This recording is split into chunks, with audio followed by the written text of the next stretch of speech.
Bien, GPS es periodismo en movimiento. En este instante ubicamos a Juan Esteban Costaín.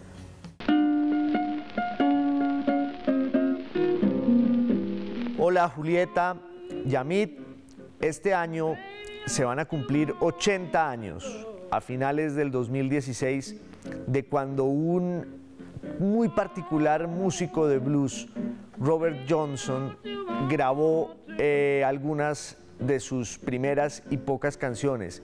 De hecho, la vida musical, por lo menos en las grabaciones de Robert Johnson, cuenta solo con las que hizo en 1936 y en 1937. 29 canciones grabó, algunas las grabó 2 veces, y es uno de los legados musicales más importantes y descomunales y misteriosos de la historia de la música universal y también de la historia del blues y del rock. ¿Por qué? Porque Johnson es considerado el gran precursor de la música que alimentó lo que luego sería el rock and roll y lo que hoy llamamos el rock, es decir, del blues. En su caso, ese blues rural del delta del río Mississippi, esa música tocada con una guitarra rudimentaria, a veces con una botella, para que produjera ese sonido que los expertos llaman de slide, cuando las notas se van deslizando por el mástil. Y este gran personaje, pues digo que es un misterio porque sus letras son muy profundas, cuentan unas historias de desarraigo, de seres marginales, unas historias que lamentan las condiciones terribles en que vivían los esclavos en las plantaciones de algodón de los Estados Unidos.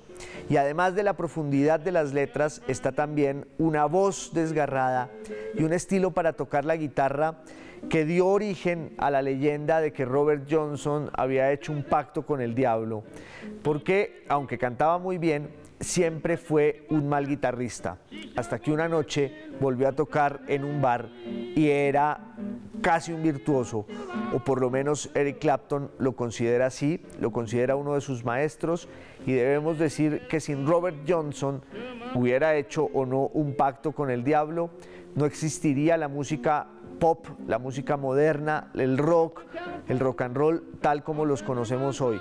Así que quería por lo menos compartir en GPS su nombre para que todos volvamos a las fuentes, porque no hay mejor forma de entender lo que somos que viendo de dónde venimos, por lo menos escuchando de dónde venimos, como en este caso del blues del Mississippi, interpretado quizás por su figura más importante y emblemática, que es el malogrado Robert Johnson, que murió 2 años después de grabar sus pocas canciones, que son un legado inagotable. Gracias, Juan Esteban. Y Yamit, para nosotros siempre ha sido relevante destacar y ubicar noticias positivas, noticias buenas que se generan alrededor del mundo. Y hoy quiero contarle una muy especial porque fuimos testigos de ella aquí en este espacio. La Unidad de Riesgos y Desastres, Yamit, del país ha adjudicado 95.000 millones de pesos para proyectos que puedan abastecer el departamento de La Guajira con agua. Uno de esos proyectos, entre tantos que ha sido seleccionado, fue uno que Jason Morris destacó en uno de sus viajes.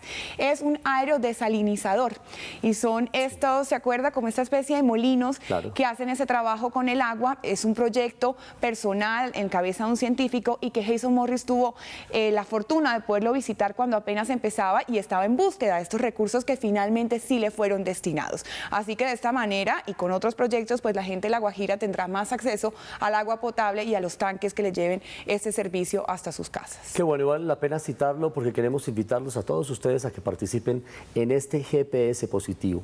Alguna noticia, alguna historia, algún hecho que ustedes consideren que por bueno, por bien intencionado, por ameno, por alegre, por amable, vale la pena que lo sigamos, pues ahí está el GPS positivo. Ya regresamos.